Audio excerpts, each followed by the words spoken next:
Hello, welcome back to Cammy Designs. And today, I'm just gonna show you what I've been working on kind of on the side here.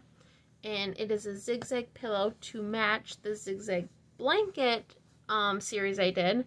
And the pattern has worked the same as the blanket. You just don't do a long enough chain for a blanket. You shorten it down.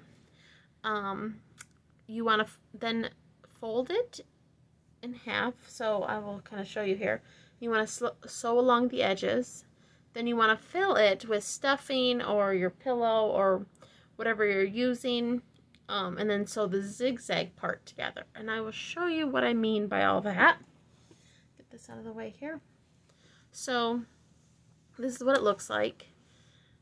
So right now it is inside out. This will actually be the outside of the pillow. So I went ahead and I folded it in half.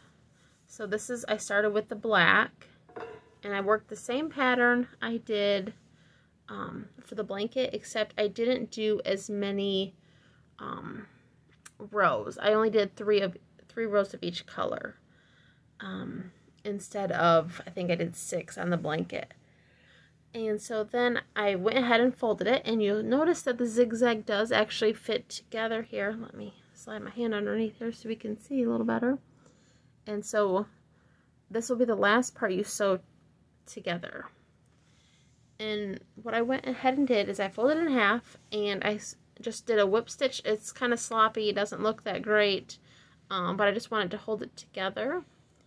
And when you sew the edges, you'll notice that you have the different bumps. It goes in and out.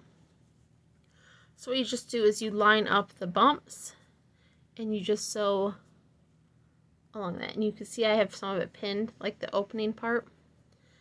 But here's some of the bumps. And I just hold it and stitch it. Just a whip stitch. And then when it gets folded right side out, you will see how it looks here. So you can see that some of the stitches you can see, so it depends on what color thread you use. I picked black because I had just enough black left and I didn't want to open another skein. You can see, and then you can square it out. Let me turn this the rest of the way so you can kind of see. You can go in and square it here, and then you'll put your pillow in there. And this one is too small for an 18 by 18. So I'm just going to take actual stuffing and stuff it. Not with bags this time like the last pillow. This will be stuffed with stuffing. And I've got a lot of loose stuffing, so I might stitch it inside like a little pillowcase first, just so it doesn't come through any of these little holes here. But I haven't decided that yet. But once again, this is what it'll look like once it's stitched together. And the reason I worked down a little ways and then I'm stitching this together is just because I didn't want it at the top and having to try to fold over the stitches. Here I can stuff in this end and that said stitch together and then kind of flatten it. But you want to turn this pillowcase inside out to stitch it, or you'll end up with this on the outside. So I'm going to turn it back. And ooh, some of my stitch markers are pulling out.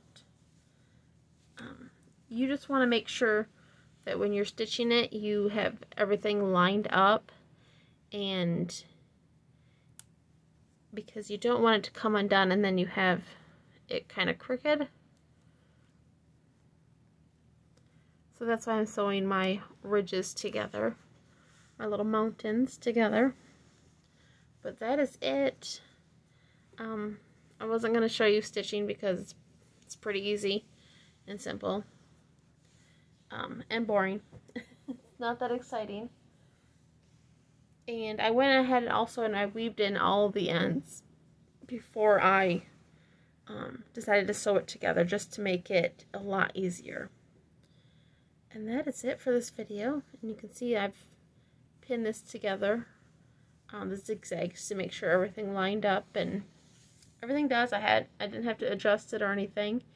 And if you want to know the counts, it's multiples. I think the chain is multiple of 17 stitches plus 16.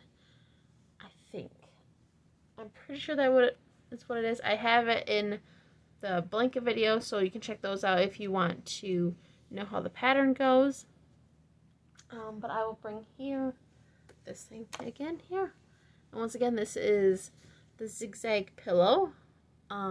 Worked the same as the blanket pattern.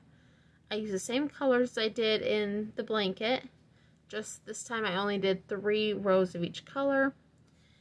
Oh, that's another thing. Also, by doing 3 rows of each color, you'll notice I get, looks like 1 row here, and then 2 rows, and 1, and then 2, and then it changes throughout. Because here's 2 of this tan, and here's 1 of the tan, so it does change. But I think it turned out nice, and I hope once I stitch it together and stuff it, it'll be even better. So, if you have any questions or comments, please feel free to leave them below. And if you like this video, give me a thumbs up, and don't forget to subscribe. And that's it for this video. So thank you so much for watching, and have a wonderful day. Bye!